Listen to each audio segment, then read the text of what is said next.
नमस्कार, जय Shri Ram. Hindustan law academy पे आप सभी का स्वागत है। मैं हूं अजीत सिंह। हम लोग इंडियन एविडेंस एक्ट पढ़ रहे थे और उसमें आज हम लोग सेक्शन 10 पढ़ेंगे, धारा 10 पढ़ेंगे। सेक्शन 10 क्या कहता है? सेक्शन 10 कहता है कि सामान्य परिकल्पना के बारे में षड्यंत्रकारियों द्वारा की गई या कही गई बातें। इसका मार्जिनल नोट्स है, किसके द्वारा? षड्यंत्रकारियों द्वारा। षड्यंत्रकारियों द्वारा सामान्य परिकल्पना के बारे में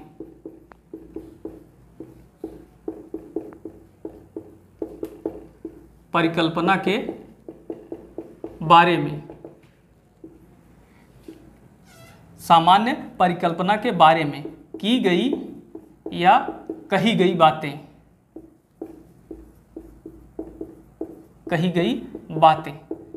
ये इसका मार्जिनल नोट्स है सेक्शन 10 का। इसको पहले आप लोग समझ लीजिए। इसमें क्या कह रहा है कि षड्यंत्रकारियों द्वारा सामान्य परिकल्पना के बारे में की गई या कही गई बातें। और बेयर एक्ट आप खोल करके देखेंगे तो वहां पे इस तरह से लिखा है कि सामान्य परिकल्पना के बारे में षड्यंत्रकारियों द्वारा की गई या कही गई बातें। एग्जाम में अगर मेंस में क्वेश्चन आए, इसको बेयर एक्ट की लैंग्वेज लिखने के बाद अगर ये फ्लो चार्ट आप लोग बना देंगे तो अच्छा नंबर मिल जाएगा। इसलिए ये फ्लो चार्ट आप लोग बनाते चलिएगा। तो मार्जिनल नोट्स में क्या कह रहा है? किसके द्वारा? षड्यंत्रकारियों द्वारा। किसके बारे में? सामान्य परिकल्पना के बारे में की गई या कही गई बातें सुसंगत होंगी। अब इसमें सेक्शन 10 में क्या कहा गया है उसको हम लोग देख लेते हैं। इसमें 3 पॉइंट कहा गया है। 2 या 2 से अधिक व्यक्ति द्वारा षड्यंत्र किया गया हो। पहली बात, 2 या अधिक व्यक्ति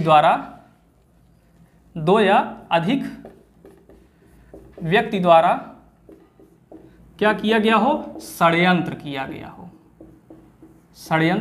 किया गया हो। दूसरी इसमें कौन सी बात कह दी गई? दूसरी बात कह दी गई है किसी एक व्यक्ति द्वारा मन में सामान्य आशय धारण करने के बाद का कथन या कार्य होना चाहिए। कब का कथन कार्य होना चाहिए? किसी एक व्यक्ति द्वारा मन में सामान्य आशय धारण करने के बाद का कथन या कार्य होना चाहिए।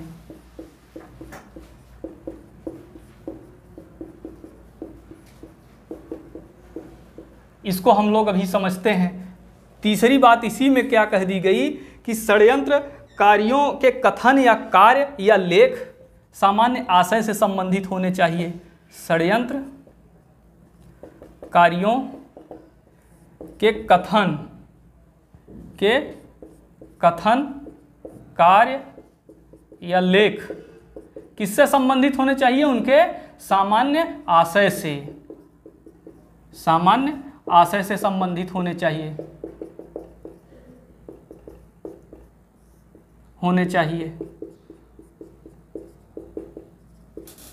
अब यहां पे एक एक बात हम लोग समझते हैं।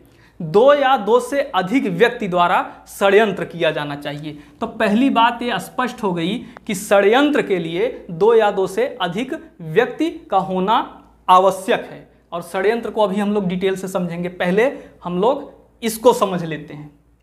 फिर इसी में कहा गया किसी एक व्यक्ति द्वारा मन में सामान्य आशय धारण करने के बाद का कथन या कार्य होना चाहिए। इसको समझ लेते हैं। मान लीजिए ए और बी 2 व्यक्ति हैं।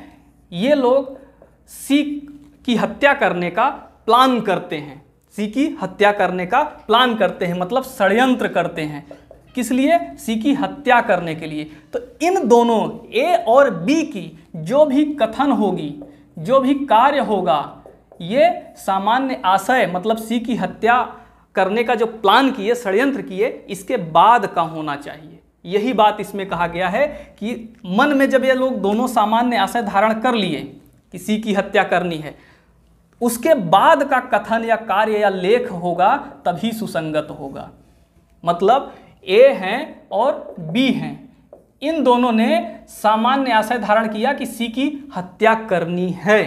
जब मन में सामान्य आशय धारण कर लिया कि सी की हत्या करनी है, उसके बाद ये लोग जो कथन करेंगे, जो कार्य करेंगे, जो इनका लेख रहेगा, ये सुसंगत होगा।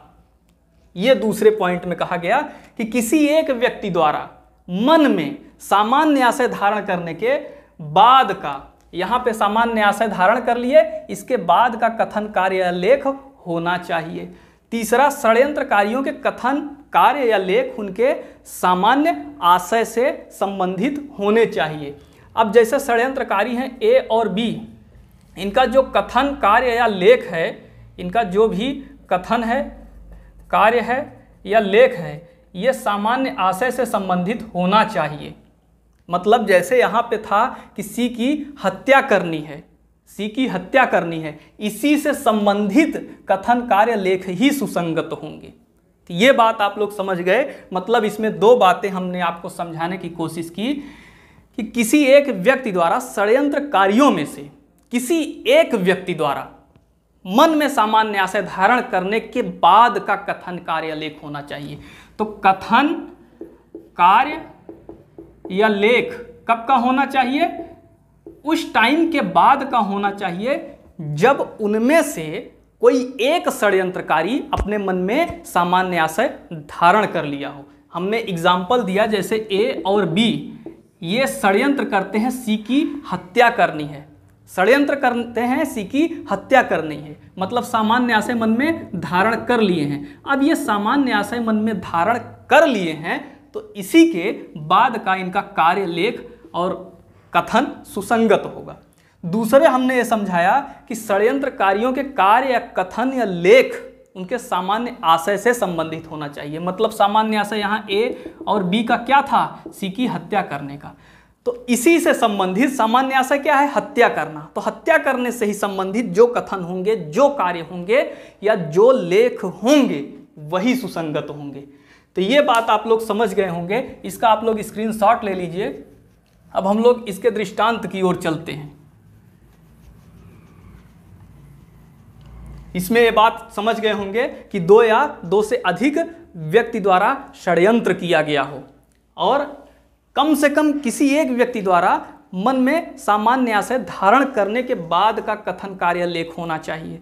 तीसरा, कथन कार्य लेख किससे संबंधित होना चाहिए? सामान्य आशय से संबंधित होना चाहिए।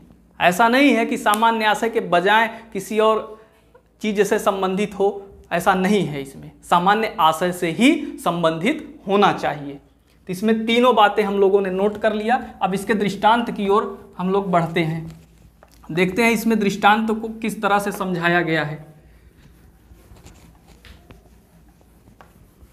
तो इसमें क्या थी? इसमें पहली बात क्या थी? दो या दो से अधिक व्यक्ति क्या करें? षड्यंत्र करें, षड्यंत्र करें।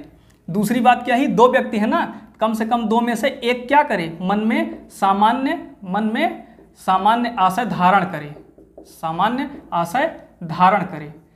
उसके बाद का कथन होगा, कार्य होगा या लेख होगा तो वो सुसंगत हो जाएगा। मतलब दो व्यक्ति है ना, तो दो में से कम एक क्या करे? मन में सामान्य आशय को धारण कर ले, और इस सामान्य आशय को धारण करने के बाद का जो भी कथन होगा, जो भी कार्य होगा और जो भी लेख होगा वो सुसंगत हो जाएगा। तीसरी बात, इनका जो कथन या कार्य या लेख है किससे संबंधित है? ये सामान्य आशय से। तो यही उठा के यहाँ कॉपी कर दीजिए। कथन, कार्य या लेख सामान्य आशय से संबंधित होने चाहिए। कार्य या लेख किससे संबंधित होने चाहिए? सामान्य आशय से। यही हमने बताया अभी। पहली चीज क्या थी? दो या अधिक व्यक्ति हों षड्यंत्र में। फिर दो में से कोई एक क्या करे? मन में सामान्य आशय धारण कर ले। अब जब मन में सामान्य आशय धारण कर लिया, उसके बाद का कोई कथन होगा, कार्य होगा, लेख होगा तो सुसंगत होगा। तीसरी बात क्या हमने बताई कि ये जो कथन, कार्य, लेख है किससे संबंधित है? सामान्य आशय से। क्यों? क्योंकि सामान्य आशय मन में धारण होने के बाद ये किया गया है। तो कथन, कार्य, लेख का संबंध किससे हो? सामान्य आशय से, तो वे सुसंगत हो जाएंगे। अब एक दृष्टांत से हम लोग इसको समझ लेते हैं। उम्मीद करते हैं अब ये आप लोगों के समझ में आ गया होगा। अब दृष्टांत इसमें हम लोग देख लेते हैं। इसमें दृष्टांत दिया गया है। दृष्टांत कहता है कि एक व्यक्ति है ए क्या करता है, इसको का खा करके चलिए, का क्या क्या करता है, भारत सरकार के विरुद्ध लड़ाई में शामिल होता है। भारत सरकार के विरुद्ध युद्ध में शामिल होता है। और खा क्या करता है, यूरोप से हथियार मंगवाता है, हथियार मंगवाता है। और गा क्या करता है, कलकत्ता में धन संग्रह करता है, धन संग्रह करता है।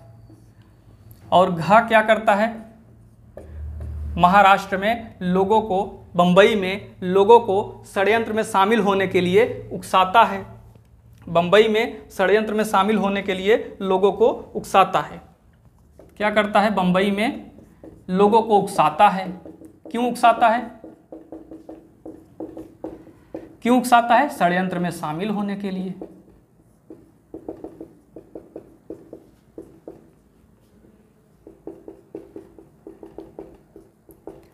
उसके बाद अंगा है, ये आगरा में लेख प्रकाशित करता है। क्या करता है अंगा? आगरा में लेख प्रकाशित करता है,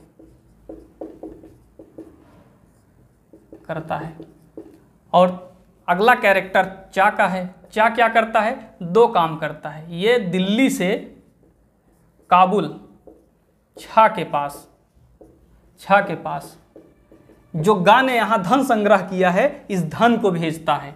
गा द्वारा संग्रहित धन को भेजता है, धन को भेजता है। और दूसरा काम क्या करता है? छा एक चिट्ठी लिखा था, उस चिट्ठी की इबारत भेजता है। चिट्ठी की, छा द्वारा लिखी चिट्ठी का इबारत भेजता है, लिखी चिट्ठी की इबारत भेजता है, इबारत भेजता है। इस इबारत में क्या है? चिट्ठी का हाल लिखा है, चिट्ठी का हाल। इतनी चीजें हो गई। इसमें क्या है? का है भारत सरकार के विरुद्ध युद्ध में शामिल होता है। खा का क्या रोल है? ये यूरोप से हथियार मंगवाता है। गा कलकत्ता में धन संग्रह करता है। घा बंबई में लोगों को उकसाता है, किस लिए? षड्यंत्र में शामिल होने के लिए। अंगा क्या करता है? आगरा में एक लेख प्रकाशित करता है जिससे लोग उत्साहित होकर षड्यंत्र में शामिल हो जाएं। और चा क्या करता है?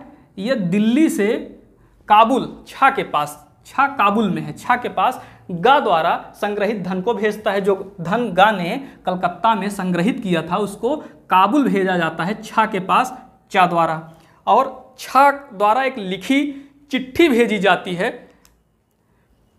काबुल में। इतनी चीजें हो गई, इतनी चीजें इसमें हो गई। अब इसमें यह कह रहा है कि ये सभी बातें सुसंगत होंगी। ये सभी बातें क्या होंगी? सुसंगत होंगी। क्यों सुसंगत होंगी ये सभी बातें? क्योंकि इसमें षड्यंत्र का अस्तित्व, इसमें षड्यंत्र का अस्तित्व, षड्यंत्र का अस्तित्व। और का द्वारा सह अपराधिकता, का द्वारा सह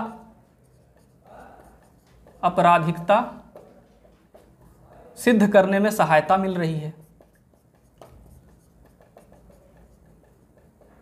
सहायता मिल रही है। अब आप लोग समझ गए होंगे कि यह सुसंगत होगा। क्यों होगा सुसंगत? क्योंकि यह षड्यंत्र का अस्तित्व साबित कर रही है। षड्यंत्र के लिए हमने क्या बताया? दो व्यक्ति कम से कम हों वो षड्यंत्र करते हैं, यहाँ पे दो से अधिक हैं, तो षड्यंत्र का अस्तित्व साबित हो रहा है। और का द्वारा सह अपराधिकता, यानी का क्या है? को एक्यूज्ड, और इसका को एक्यूज्ड इससे साबित होता है, इसलिए क्या होगा? यह सुसंगत होगा। अब इसमें एक चीज और देखना है, वो देखना है ये है कि चाहे का इन सब बातों से अनभिज्ञ होकर शामिल हुआ है तो भी सुसंगत होगा। इन सब बातों से अनभिज्ञ रहा हो या षड्यंत्रकारियों से अपरिचित रहा हो,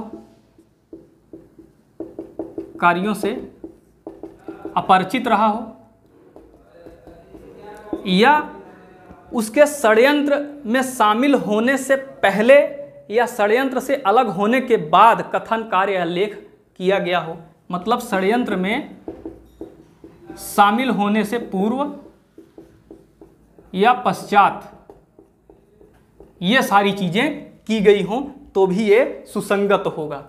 ये थोड़ा सा लंबा दृष्टांत है, इसको आप लोग स्क्रीनशॉट ले लीजिए, फिर से इसको एक बार हम लोग समझते हैं। इसमें कह रहा है कि का भारत सरकार के विरुद्ध युद्ध में शामिल होता है। फिर खा का एक रोल दिखाया गया। खा का क्या रोल है? यूरोप से हथियार मंगवाता है। गा का कलकत्ता में धन संग्रह करता है। घा का बंबई में लोगों को उकसाता है षड्यंत्र में शामिल होने के लिए।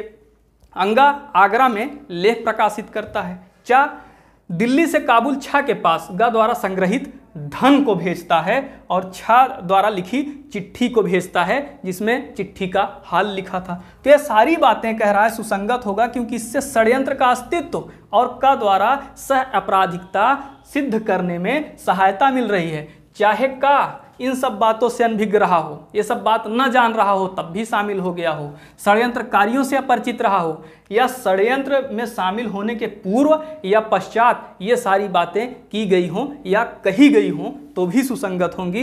इसको थोड़ा सा और शार्ट में हम लोग समझ लेते हैं। हम लोग इस दृष्टांत को थोड़ा शार्ट में देखते हैं। तो इसमें कितने रोल थे? का रोल था, खा का रोल था, गा का रोल था, घा था, अंगा था, चा था। का क्या था? ये षड्यंत्र में क्या हुआ? शामिल हुआ, षड्यंत्र में शामिल हो गया। खा ने क्या किया? यूरोप से हथियार मंगवा लिए। गा ने क्या किया? कलकत्ता में धन संग्रह कर लिया। और घा का क्या रोल था? इसने बंबई में लोगों को उकसाया, बंबई में उकसाया। और अंगा का क्या रोल था? अंगा का रोल था आगरा में लेख प्रकाशित किया, आगरा में लेख प्रकाशित किया। और चा का क्या रोल था? इसने दिल्ली से काबुल छा के पास धन भेजा और जा द्वारा लिखी चिट्ठी भेजी।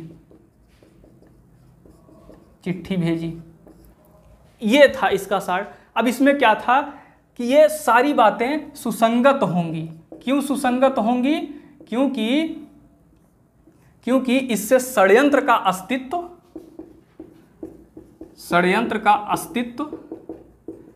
और का की सह अपराधिकता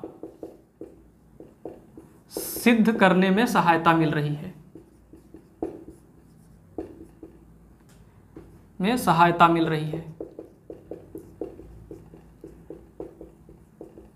इसलिए सुसंगत होंगी। अब आप सबके समझ में आ गया होगा कि ये सुसंगत क्यों हो रही? क्योंकि इससे षड्यंत्र का अस्तित्व और का की सह अपराधिकता सिद्ध करने में सहायता मिल रही है। चाहे का, ये जो का है, चाहे इन सब बातों से अनभिज्ञ रहा हो, ये सारा षड्यंत्र ना जानता हो फिर भी शामिल हो गया हो, इन सब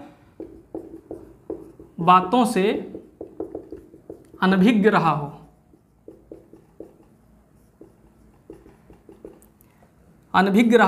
या षड्यंत्रकारियों से अपरिचित रहा हो, षड्यंत्रकारियों से अपरिचित रहा हो, या उसके षड्यंत्र में शामिल होने से पूर्व या पश्चात ये कथन, कार्य या लेख हो, कथन, कार्य या लेख हो तो भी ये सुसंगत होगी। अब हम लोग इसको समझ लेते हैं। का षड्यंत्र में शामिल हो गया, खा यूरोप से हथियार मंगवा लिया, गा कलकत्ता में धन एकत्रित कर लिया, घा बंबई में लोगों को उकसा दिया, अंगा आगरा में लेख प्रकाशित कर दिया, चा दिल्ली से काबुल छा के पास ग द्वारा संग्रहित धन भेज दिया और ज द्वारा लिखी चिट्ठी की इबारत भेज दिया। तो क्या होगा, ये सुसंगत होगा। क्यों? क्योंकि इसमें षड्यंत्र का अस्तित्व और का की सह अपराधिकता सिद्ध करने में सहायता मिल रही है। चाहे का इन सब बातों से अनभिज्ञ रहा हो, ये भी आप लोगों के समझ में आ रहा होगा, चाहे षड्यंत्रकारियों से अपरिचित रहा हो, कोई परिचय ना हो षड्यंत्रकारियों से, तो भी वो सुसंगत होगा, ये भी समझ में आ रहा होगा। तीसरा कह रहा है कि चाहे उसके षड्यंत्र में शामिल होने से पूर्व या पश्चात, यानी षड्यंत्र से अलग होने के पश्चात घटित हुए हों, ये कार्य चाहे उसके षड्यंत्र में शामिल होने से पूर्व ही घटित हो गए हों या षड्यंत्र से अलग होने के पश्चात घटित हुए हों, तब भी सुसंगत होंगे। यही थोड़ा कम समझ में आया होगा, इसको हम लोग यहाँ समझ लेते हैं।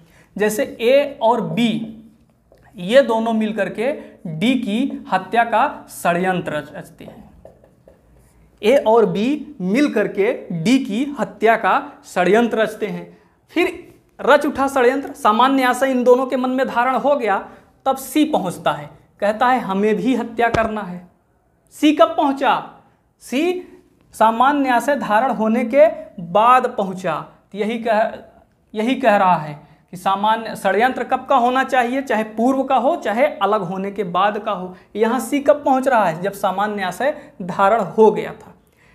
बाद में हत्या होने से पहले ही सी कहता है कि नहीं, हमको हत्या वत्या नहीं करना है, ये षड्यंत्र से अलग हो जाता है। तो क्या ये षड्यंत्रकारी नहीं कहलाएगा? कहलाएगा। क्यों? क्योंकि ये षड्यंत्र में शामिल हो गया था। वही यहाँ कह रहा है कि चाहे का के षड्यंत्र में शामिल होने के पूर्व घटित हुआ हो, चाहे का के षड्यंत्र से अलग होने के पश्चात घटित हुआ हो, फिर भी सुसंगत होगा। यहाँ क्या है? यहाँ सी कब शामिल हो रहा है? चाहे ये घटना घटित हो जाए उसके बाद शामिल हो जाए सी, चाहे सी अलग हो जाए तब ये घटना घटित हो जाए, तब भी सी के खिलाफ ये सुसंगत होगा। क्यों होगा, इसको भी हम लोग समझ लेते हैं। ये समझना यहाँ है षड्यंत्र की परिभाषा में। षड्यंत्र की क्या परिभाषा होती है? इसकी परिभाषा है दो या दो से अधिक व्यक्ति हों। इसको यहाँ लिख देते हैं। षड्यंत्र की परिभाषा क्या है? दो या दो से अधिक व्यक्ति हों। दो या दो से अधिक व्यक्ति हों और ये व्यक्ति क्या करें? किसी अवैध कार्य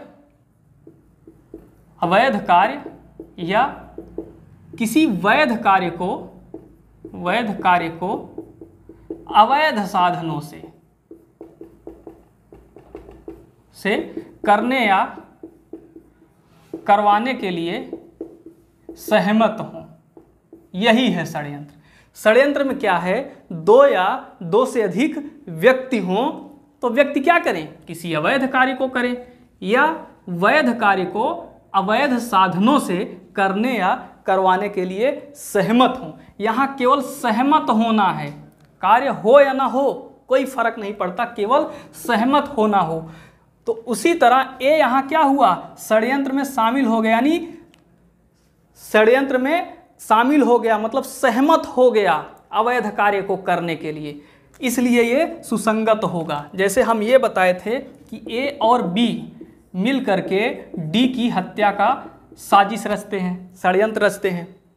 फिर सी इसमें पहुंच जाता है, कहता है हम भी हत्या करेंगे, मतलब सहमत हो गया सी सहमत हो गया, भले बाद में पहुंचा, तो क्या होगा? सी के खिलाफ भी सुसंगत होगा।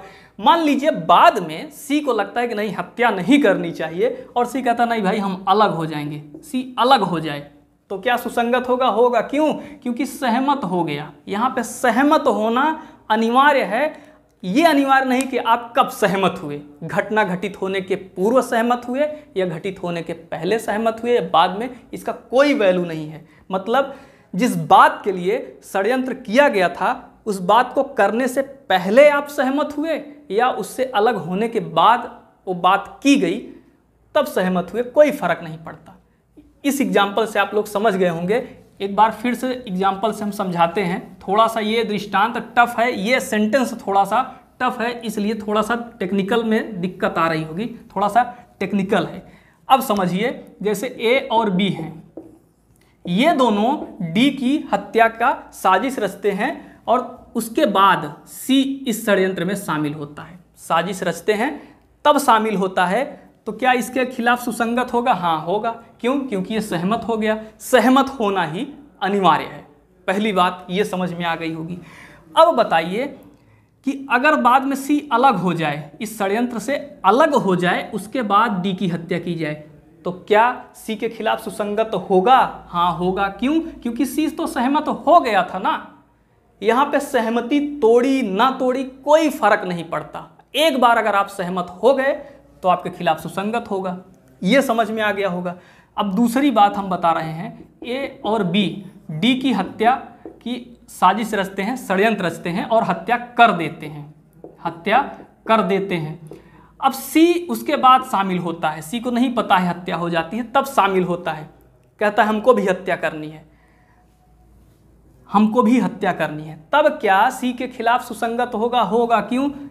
यही तो कह रहा है कि षड्यंत्र के पूर्व या षड्यंत्र से अलग होने के बाद कही गई हो या की गई हो। यहाँ षड्यंत्र से पूर्व कही गई हो या षड्यंत्र से अलग होने के बाद कही गई हो। अब यहाँ पे देखिए, षड्यंत्र में शामिल होने से पूर्व ही हत्या कर दी गई थी। यही तीसरा सेंटेंस कह रहा था कि षड्यंत्र में शामिल होने से पूर्व या षड्यंत्र से अलग होने के पश्चात की गई हो। यहाँ पे जब ये षड्यंत्र में शामिल हुआ, उसके पूर्व ही हत्या कर दी गई थी, फिर भी ये सुसंगत होगा। क्यों? क्योंकि सहमत होना अनिवार्य है। बस सहमत शब्द को पकड़ के चलिए। अगर वो सहमत हुआ तो सुसंगत होगा। वो सहमत कब हुआ ये मायने नहीं रखता।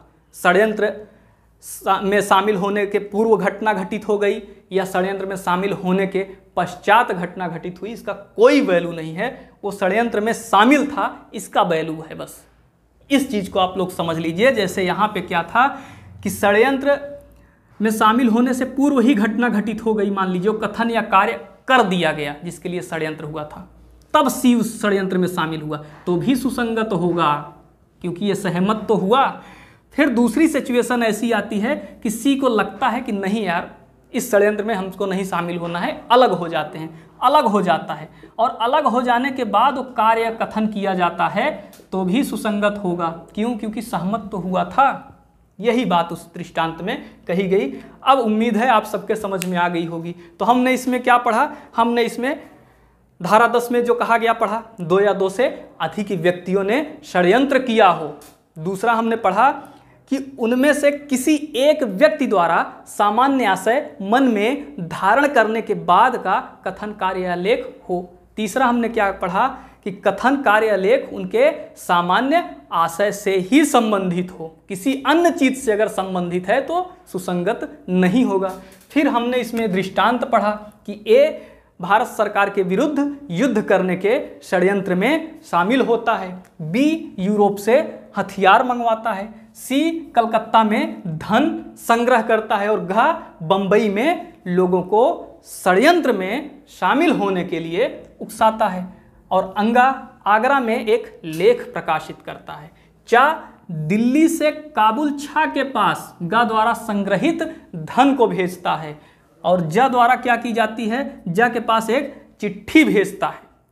ये इतनी सी बात थी। तो ये कह रहा है कि ये सारी बातें सुसंगत होंगी। क्यों? क्योंकि षड्यंत्र के अस्तित्व और का की सह अपराधिकता साबित करने में सहायक हो रही हैं, इसलिए सुसंगत होंगी।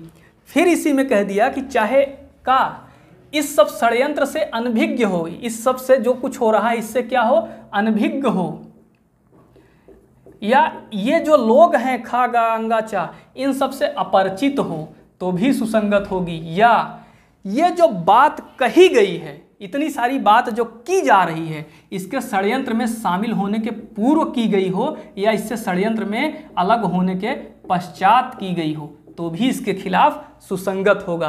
क्यों होगा? क्योंकि हमने षड्यंत्र की डिफिनीशन में बताया कि लिखा है 2 या 2 से अधिक व्यक्ति हों और वो अवैध कार्य या वैध कार्य को अवैध साधनों से करने या करवाने के लिए सहमत हों। अब ये सहमत जो शब्द है यही पकड़ के चलना है। सहमत कब होना है ये अनिवार्य नहीं है, कहीं नहीं एक्सप्लेन है कि कब सहमत होना है।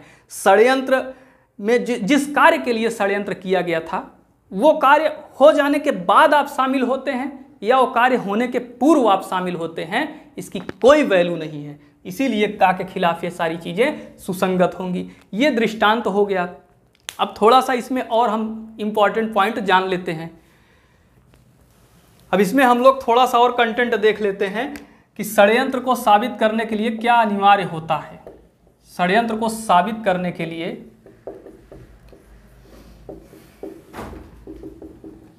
क्या अनिवार्य होता है, तो यहाँ पे अनिवार्य यही होता है कि दो या दो से अधिक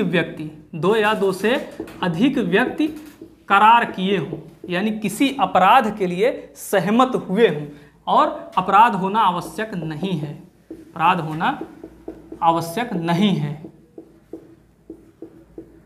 मतलब साफ है कि षड्यंत्र एक ऐसा अपराध है जिसका होना आवश्यक नहीं है, बस केवल सहमत हो जाना यानी करार कर लेना ही आवश्यक है। षड्यंत्र का अपराध कब पूर्ण होता है, जब दो या दो से अधिक व्यक्ति क्या कर लेते हैं, करार कर लेते हैं, तभी यह षड्यंत्र का अपराध पूर्ण हो जाता है। ये पहली बात थी। दूसरी बात ये निकल करके सामने आती है, फिल्मों में आप लोग देखते होंगे कि वो डायरी लिखता था और मर गया, उसकी डायरी के बेस पे किसी और को फंसाया जाए, तो क्या ये सुसंगत होगा सेक्शन 10 के अंतर्गत? तो सेक्शन 10 के अंतर्गत ये सुसंगत नहीं होगा। अगर डायरी में कोई बात लिखी गई है, डायरी में लिखी बात सुसंगत नहीं होगी, और एक शर्त पे वो सुसंगत होगी, यदि वो कारोबार के अनुक्रम में लिखी गई है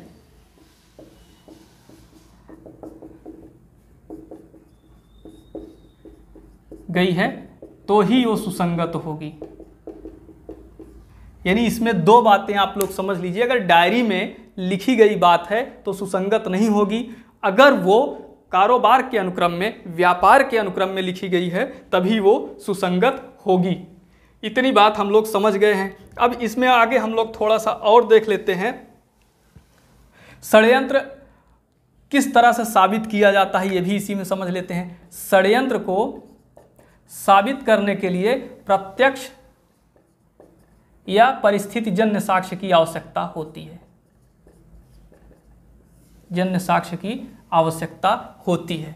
यानी षड्यंत्र प्रत्यक्ष साक्ष्य से भी साबित हो सकता है और अप्रत्यक्ष साक्ष्य से भी साबित हो सकता है। इतनी बात हो गई। अब हम लोग इसमें कुछ केस है, उस केस पे चर्चा कर लेते हैं, फिर इसके बाद ये सेक्शन समाप्त हो जाएगा। केस कौन कौन से हैं देख लेते हैं।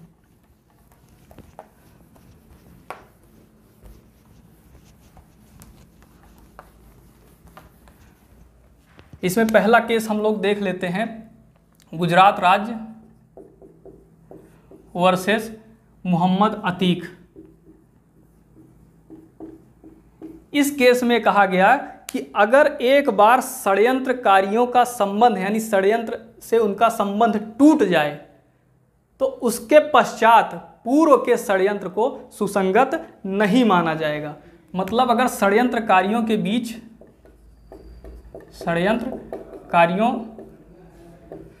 बीच संबंध क्या हो जाए, खत्म हो जाए, तो उसके बाद क्या होगा, उसके पश्चात ये पूर्व में जो उन्होंने षड्यंत्र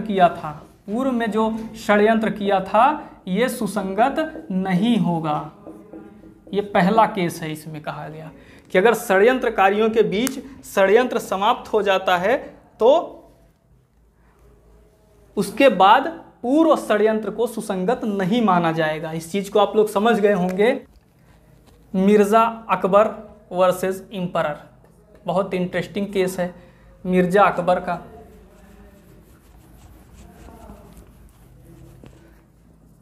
मिर्जा अकबर वर्सेस एम्परर।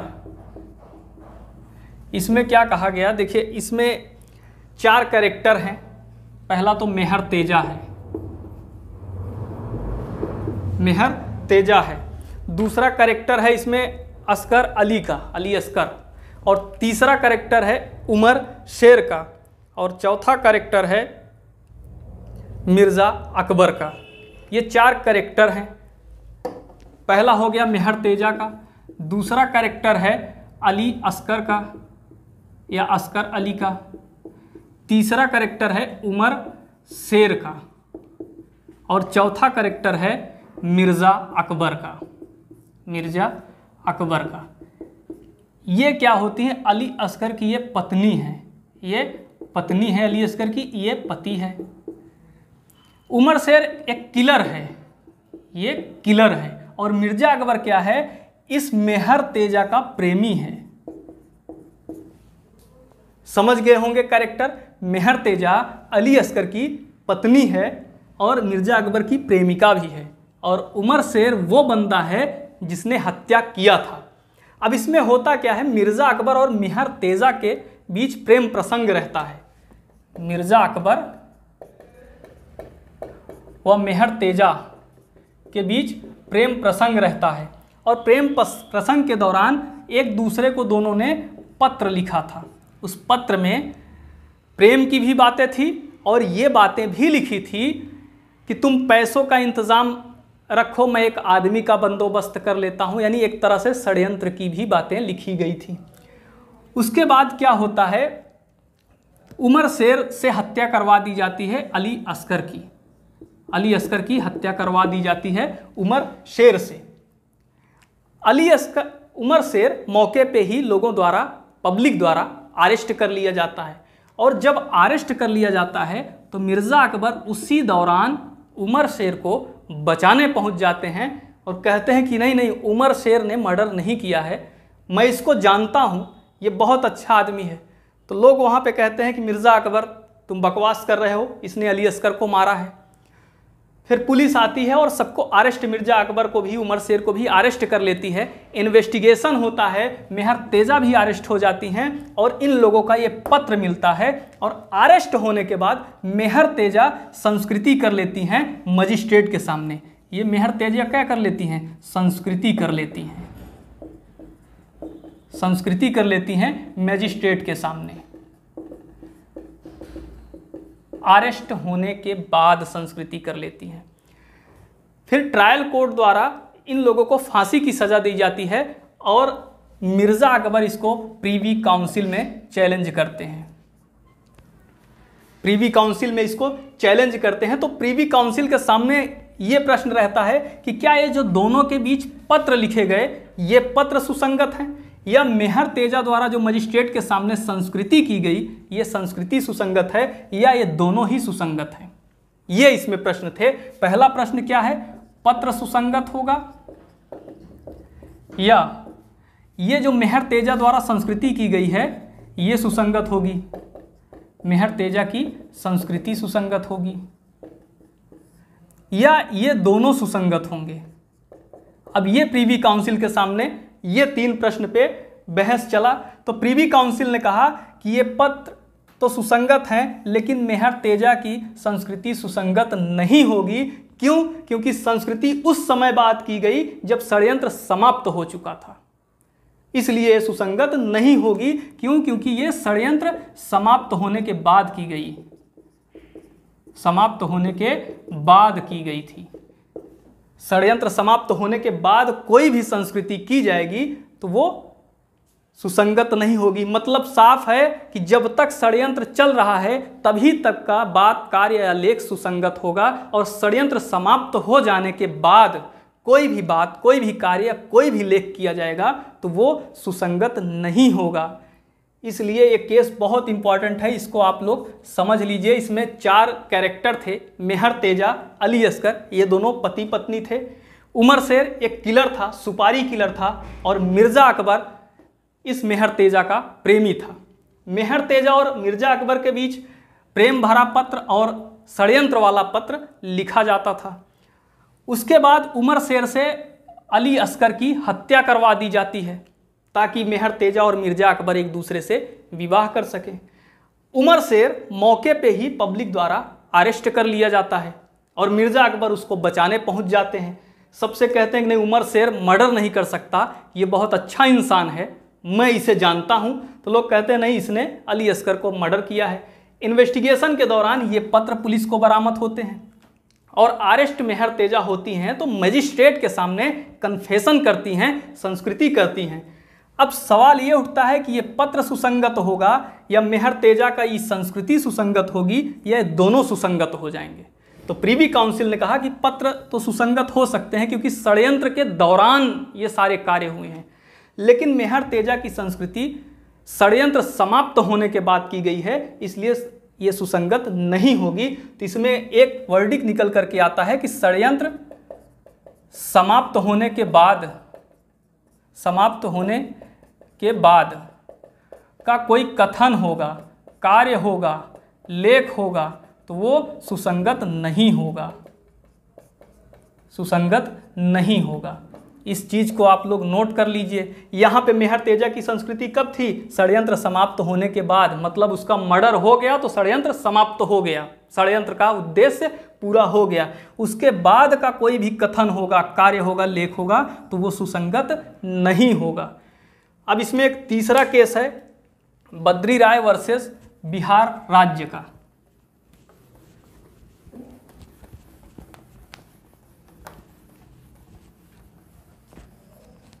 बद्री राय वर्सेस बिहार राज्य।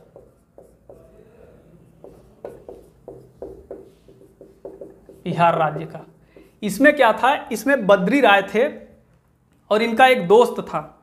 ये बद्री राय की सुनार थे, सोने की दुकान थी, सोने की दुकान थी और इनके दुकान के सामने सोना गलाया जा रहा था। तभी एक दरोगा मौके पे पहुंचा, उसे लगा कि ये सारा सोना चोरी का है और जब्त कर लिया, और जब्त करने के बाद बद्री राय के खिलाफ एक मुकदमा लिख लिया। उसके बाद बद्री राय अपने दोस्त के साथ जाते हैं, दरोगा से मिलते हैं और ऑफर करते हैं कि आपको हम कुछ रिश्वत दे देंगे, आप हमारे खिलाफ जो मामला बनाए हैं उसको ठंडा कर दीजिए। फिर अगले दिन बद्री राय का जो दोस्त था वो पैसा लेकर के इस दरोगा के पास जाता है और कहता है कि ये पैसा बद्री राय ने दिया है ताकि उनके खिलाफ जो मामला चल रहा है आप उसे समाप्त कर दें। दरोगा पैसा लेता है और मौके पर ही इनके दोस्त को अरेस्ट करके एक मुकदमा रिश्वत देने का और दर्ज कर लेता है। अब यहाँ पे सवाल ये है कि जो इनका दोस्त रिश्वत दिया और कथन किया, क्या वो रिश्वत और कथन बद्री राय के खिलाफ सुसंगत होगा? अब ये जब सवाल उठा तो इसमें सुप्रीम कोर्ट ने कहा कि जो इनका दोस्त था वो कथन किया दरोगा से कि ये पैसा बद्री राय ने दिया है ताकि उसके खिलाफ जो मामला चल रहा है वो ठंडा कर दिया जाए, ये सुसंगत होगा। क्यों? क्योंकि इनका जो दोस्त था वो इनके एजेंट के रूप में कार्य कर रहा था और षड्यंत्रकारियों में प्रत्येक षड्यंत्रकारी एक दूसरे के एजेंट के रूप में कार्य करते हैं। इसलिए षड्यंत्रकारियों में से कोई एक षड्यंत्रकारी अपने सामान्य आशय के बारे में कोई कथन करेगा तो सभी के खिलाफ सुसंगत होगा। इस केस में ये था, इसको हम लोग शॉर्टकट में नोट कर लेते हैं। बद्री राय वर्सेस बिहार राज्य, बद्री राय वर्सेस बिहार राज्य। इसको इस तरह समझते हैं ए बी करके, एक व्यक्ति ए और बी थे, ये दोनों षड्यंत्र करते हैं। किस लिए षड्यंत्र करते हैं? पुलिस अफसर को रिश्वत देने का, पुलिस अफसर को रिश्वत देने का षड्यंत्र करते हैं। उसके बाद क्या होता है? पुलिस अफसर को रिश्वत देने का षड्यंत्र करते हैं। क्यों करते हैं? ताकि जो ए के खिलाफ मामला है वो समाप्त कर दिया जाए। फिर क्या होता है? ये जो बी है ये रिश्वत को लेकर पुलिस के पास जाता है और कथन क्या करता है कि रिश्वत ए ने दिया है, रिश्वत ए ने दिया है, जिससे आप उसके खिलाफ मामला समाप्त कर दें, जिसको लेकर आप उसके खिलाफ मामला समाप्त कर दें, मामला समाप्त कर दें। ये बातें ए और बी दोनों के खिलाफ सुसंगत होंगी, दोनों के खिलाफ सुसंगत होंगी। क्यों? क्योंकि यहाँ पे बी ए के एजेंट के रूप में कार्य कर रहा है, बी ए के एजेंट के रूप में कार्य कर रहा है, एजेंट के रूप में कार्य कर रहा है, इसलिए ये सुसंगत होगा। अब इसमें और सुप्रीम कोर्ट ने क्या कहा, इससे एक ये वर्डिक्ट निकल के आता है कि एक षड्यंत्रकारी द्वारा कही गई बात सुसंगत होगी सभी षड्यंत्रकारियों के विरुद्ध। क्या निकल करके आता है, एक षड्यंत्रकारी द्वारा किया गया कार्य, कही गई बात, लिखा गया लेख सभी षड्यंत्रकारियों के विरुद्ध सुसंगत होगा। यहाँ पे जैसे ए और बी थे, दोनों ने षड्यंत्र किया किस बात का, कि पुलिस अफसर को रिश्वत दे दिया जाए जिससे ए के खिलाफ वो मामला समाप्त कर दे। फिर बी क्या करता है, रिश्वत को लेकर के पुलिस के पास जाता है और कथन क्या करता है कि रिश्वत ए ने दिया है जिसको लेकर आप उसके खिलाफ मामले को समाप्त कर दें। तो यहाँ पे ए और बी दोनों के विरुद्ध ये सुसंगत होगा। क्यों? क्योंकि ये बी एजेंट के रूप में कार्य कर रहा था ए के। ये बद्री राय बिहार राज्य में कहा गया। एक और है शिव नारायण वर्सेस महाराष्ट्र राज्य। इसमें क्या था, इसमें यह बात कही गई कि एक षड्यंत्रकारी द्वारा कही गई बात, किया गया कार्य सभी षड्यंत्रकारियों के विरुद्ध सुसंगत होगा अगर वो सामान्य आशय के संबंध में कही गई या किया गया है। क्या कहा गया, एक षड्यंत्रकारी द्वारा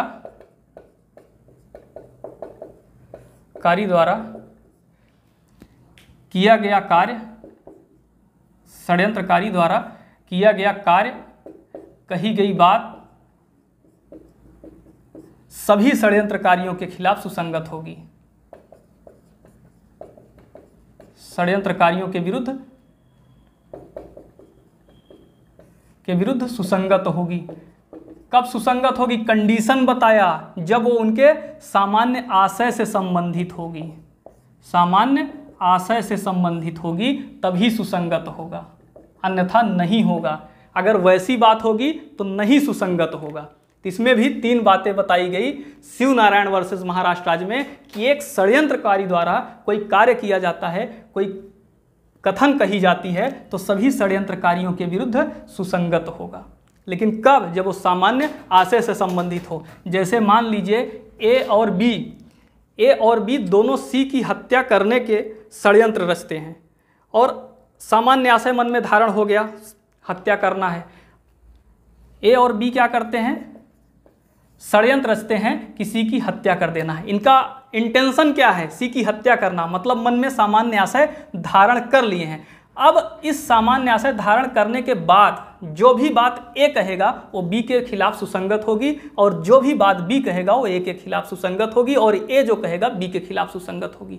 मतलब साफ है कि अगर ए और बी ने हत्या करने का षड्यंत्र किया तो ए जो कुछ भी कहेगा वो बी के खिलाफ सुसंगत होगी और बी जो कुछ भी कहेगा ए के खिलाफ होगी, लेकिन सामान्य आशय के संबंध में ही।